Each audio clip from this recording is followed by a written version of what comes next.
Hi everyone, it's your girl Nell and I'm back with another video.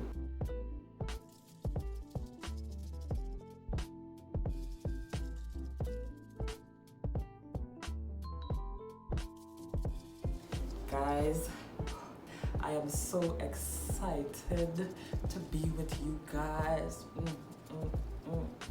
You know the energy is always on 100. If this is your first time watching, please remember to smash that subscribe button and turn on your post notification because you don't want to miss any more videos. Okay, so before I start, I must say thank you guys so much for your love, for your support, for all my new subscribers, for everyone that left a comment down below. Guys, I really appreciate your support. Thank you guys so much for watching, and I hope you guys continue on this journey with me. Thank you guys so much. So today I am actually going to do part 2 of my Q&A video. And I hope that you guys are excited as I am, because it's going to be lit. Right, so let's get right into it. Okay, so let's go with my first question. So I'm just continuing from last time. So my question is from Faith, and she asked, how was your journey being a student mom? Well, I must say that it was very challenging. It was very challenging. It was very difficult. But to be honest, it have days where you feel like, okay boy, nah, it better just give up on everything and just stay with my child, because it had times where I think it was like her first birthday. I had to go to school, so it really is a sacrifice. But then again, like when you think about long term, it's like, okay, this sacrifice is not just for me, but it's also for a better life for both of us. And you really want your child to see that, okay, my mom did this despite the fact that she had me in the middle of everything. She was able to push through and she was able to complete this, and to me that's really a goal. So her next question was, what were your ups and downs during this journey, especially in the aspect of having a family? Ups and downs. I would say my biggest ups and downs actually was the distance where I lived compared to where my school was. Right, so having to get up like very early in the morning, like 4 a.m. in the morning. Sometimes when your family still sleeping, my husband still was asleep, my daughter still asleep, and then being on the road that hour, and then you're coming back in the nighttime and she's already asleep and the husband just up, waiting to make sure you reach home safe and stuff. That was truly a challenge. But I really thank God that God blessed me with a very supportive husband, and he was able to understand that, okay, this sacrifice is for betterment of our family, and it's only for a period of time. How did you manage to cope? Well, first of all, God, right? Because sometimes you will feel like, wait boy, I can't go anymore. I don't have the strength to go anymore. Like, you're literally in your mind, in your body, it's like you don't give up. But because you're not in this alone, and because God is in this with you, he gives you the strength to continue going. So at times when I feel like I can't cope or I can't go anymore, I would just like pray and be like, God, you had to help me here, because it's beyond me at this point. In terms of coping as well, having a supportive family while being in university, or even anything that you are doing school-wise, having a supportive family is very, very, very important, because times when you feel like, okay, I can't cope with this, like this is not it, they will give you the extra push. They will be always there to help. My friends were like super supportive. Like, we were always there for one another. And if there is any if you are a mom and you are currently going to school, you know, sometimes the journey could feel so like overwhelming. You feel like, wait, boy, like this won't end. Like, oh my God, especially I just give up on this. Y'all trust me. Just hold on a little bit longer, because at the end, it will be worth it. Because sometimes when you are going through difficulties and stuff in life, it's very hard for you to see beyond what you are going through. Right? But I promise that if it is you, hold on, you know, continue to pray and ask God for the strength, you know, continue to be your motivation, and I promise you that at the end you would not regret it, and you will be so glad that you actually stayed the course and completed your degree or completed your certificate, whatever you are doing. So the next question is from Rihanna, but I call her Riri. And she asks, what keeps you motivated to keep pursuing your dreams? Okay, so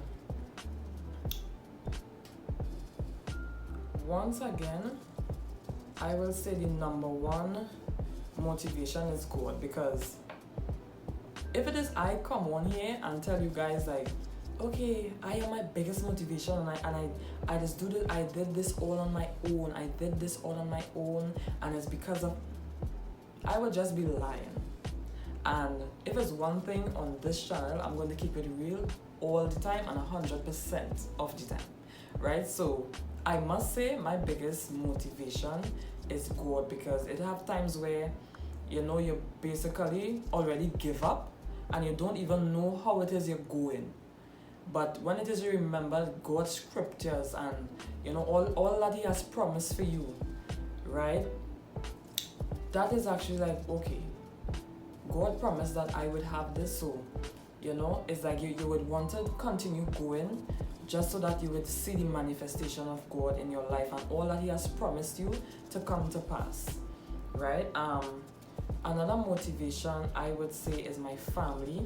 I really thank God that, you know, they were able to be my support. And it has sometimes I came home and I was like, babe, I can't do this again. I railed down and I was like, no, babe, you have to keep going, you have to keep pushing, you know, these things, everything in life isn't easy, but you know, I promise you at the end, you know, you would be happy and you would be glad that you stayed the course. And then had times so, you know, I went to my mother and I was like, ma, here is the seat now. I can do this and I go and switch career. And she was like, Tia, no, that is not the way to go about stuff. She said, she always encouraged me, you know, finish what you start. Because of their support, that motivated me to keep going, because it's like, you know, you're seeing all these people rooting for you, and you know, they're giving you all this support and all this inspiration. So you would use that now as a form of motivation to keep going, you know, because you know to yourself that, okay, I am not in this alone. So whether, you know, you may be in a relationship, whether you may be married, whether you may be a mom, whatever it may be, you know, and just having someone supporting you and knowing that, okay, the sacrifice that, you know, I have put this person through, or the sacrifice that we have been through together, that is a real form of motivation, you know, to continue pressing towards your dreams, because you already know that, you know, you have the support from your loved ones. Your friends as well can also be a big motivation for you, you know. Just sometimes just that one friend or that two friends that, you know, actually see your vision and believe that what you want to do, you can become, that is such a motivation. So this question is from Nisa, and she asks, how was being a pastor kid and dating? Was it challenging or was it easier than you think? Right, in terms of dating, it was very challenging. It was very difficult for me because I met my husband when I was pretty young. Right, I was 14 years old when I met my husband, and you know, like, it was difficult. I think, and looking back now, it's because, like, you know, I was very young. I was only 14, so, you know, it in like certain places, you know, we wasn't allowed to go. But if we had to go out, you know, one of my parents would accompany us. I know, things like of that sort. Also, I think it was challenging as well because I was the last of 7 kids. So, you know, being the baby in the family is like, you know, like, you just can't wrap your head around the fact that, you know, the baby getting big. So that part was actually, you know, a challenge for me, because, you know, when you are the youngest, you know, you seem to be very protected. I think the reason why it's sometimes so difficult is just because, you know, they just want to guide you along the right path. Because at the moment, it may seem as though, like, wait boy, them don't want me to be in a relationship and this and that and the other. But it's like your parents are actually overseers. So it's like they see certain things before you can. So sometimes when you're in a relationship and you find like, alright, they're real hard on you. So it's just like, you know, they just want to ensure that, you know, you do the right thing, because other people are looking at you. And, you know, they are just waiting for the one bad move to say, she's a pastor daughter, and what she doing? She fed up preaching, but she not living that kind of life. It's a bit of a challenge, because at the moment, you won't really see the good in it, you'll just see like the negatives. But like when you grow older and you have your own family and you look back, it was like, wait boy, like my parents were just trying to protect me all this time, you know, because in the moment you would feel as though they are against you, but really and truly they are not the one against you. Because if it is you fall into sin, you would actually see the people that are against you. And believe it or not, your parents are the one that are for you and wants the best for you, and they would be the one to pick you back up and to protect you, even though, you know, you probably was probably disobedient, or you wanted to do your own thing, you know, and you wanted to live your own life, because he's a big girl now, he's a big man now, right? So I would say it tends to be difficult because of who you are, but as you grow older, you know, it gets easier. It really gets easier. If it is, I would say, like, if it is you are old enough, like if it is like you are in your 20s and you are having problems in terms of like dating, like if it is you think that, you know, the guy is a very good guy and you are having like certain oppositions and stuff, I think the best way to do it is in love and respect, you know. So like talk to your parents and let them know how it is you really feel, because communication is very important. Communication is very important, because sometimes being overprotected could be very difficult at times, but as simple as you know, communicating how you truly feel and coming to a mutual understanding, probably, you know, that could even open up a door for you, you know, for that person to be accepted in and stuff like that. But being a pastor kid is like you have a different how to put it, your covering comes from your parents. So what they don't want is for you to go out there and do your own thing and then the enemy lick you up. Because being a pastor kid, you have to be very careful of the decisions you're making, especially in terms of dating. Because if it is you date a no good person and, you know, he just mess up your life and stuff like that, you know, that could come back and kind of like to destroy you and to distract you from the path that God wants for you. So, you know, it's basically like being a covering.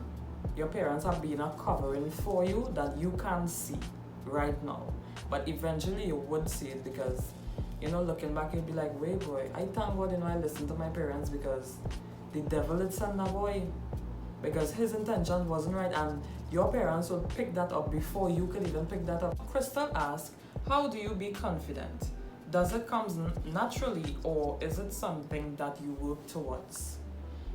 Like, I feel as though confidence comes from accepting who you are and just being you, whether people like it or not.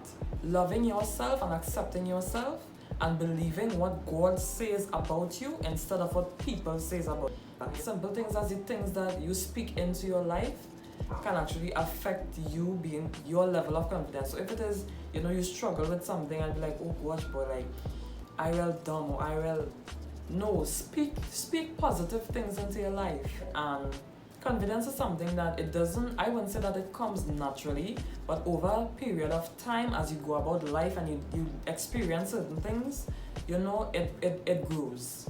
You know, it will start getting, you know, higher and higher. And it's not a bad thing, you know, to be confident. Sometimes people make you feel as though because you are confident, you know, it's like a bad thing, or it's because you feel you're the best. No, it's not that. It's not that I feel I am the best. Me being confident is not that I am better than others or I am trying to be better than others. Me being confident is me being the best version of myself, whether people like it or not. So guys, this is the end of my Q&A, and I thank you guys so much for watching. Remember to like, subscribe, leave a comment, and don't forget to share. Bye. Keep it on again, you know? Alongside. And so you said them to wise up, you know? Confident of yourself. Oh, hey. Hey, to the level.